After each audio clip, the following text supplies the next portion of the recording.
You know, sometimes the best weekends are the ones that don't go quite as planned.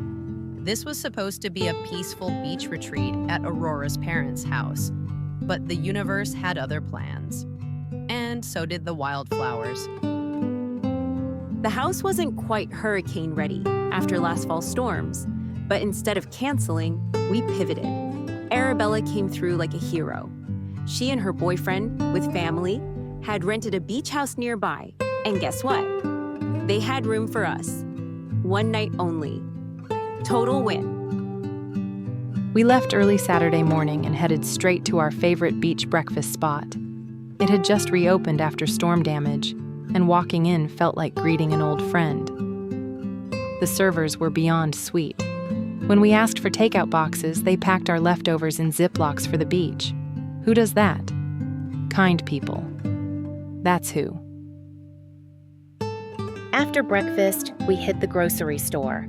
Snacks, sandwiches, sunscreen, and maybe some bubbly. We were loud, unapologetically joyful. One older couple looked over at us and said, "This must be the fun aisle." And you know what? We were. The beach was beautiful and wild. We tried to set up an umbrella. Rookie mistake. The wind had other ideas. Lotion or not, we all got sunburned. Vivi even got whacked in the face trying to hold the umbrella down. A bruise and a story. We met people, shared snacks and sips, connected. It reminded me, connection isn't always deep talks. Sometimes it's just laughing over crushed chips and sipping something cold in the sun. Around 4 p.m., we migrated to the pool. Chill time. But Aurora had a task, trying to talk to the workers who'd done repairs at her family's house. Let's just say it didn't go smoothly. They weren't helpful or kind. I felt overwhelmed. But the girls stood right there with me, offering calm, hugs, advice, and a few well-timed, "Can you believe that guy?" eye rolls. We regrouped at our borrowed beach house. Pool dips, showers, and dressed up for a St. Patrick's Day dinner. My boyfriend drove so we could all toast the chaos of the day and the beauty in it. Sunday morning breakfast? Well, the food took forever. The waiter vanished for long stretches. But we weren't in a rush. We told stories, made up nicknames for customers at other tables, and laughed until we forgot we were hungry. And then, the car wouldn't start.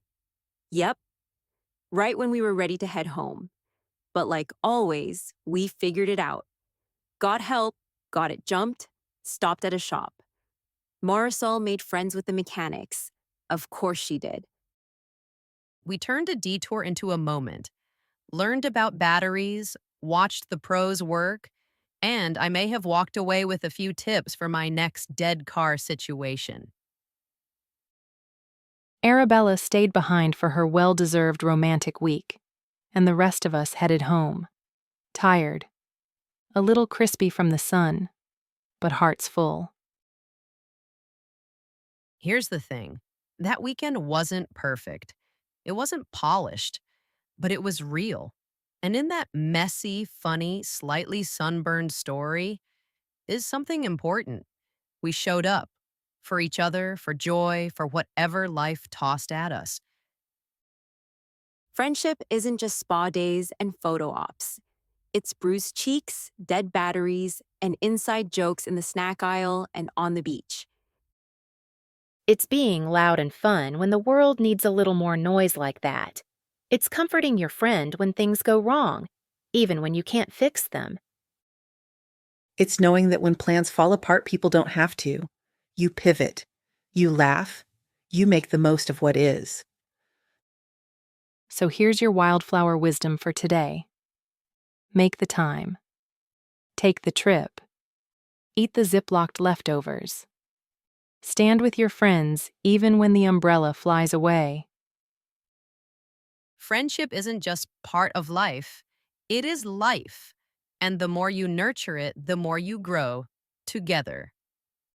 Want to see the gear, snacks, and sunshine essentials we swear by?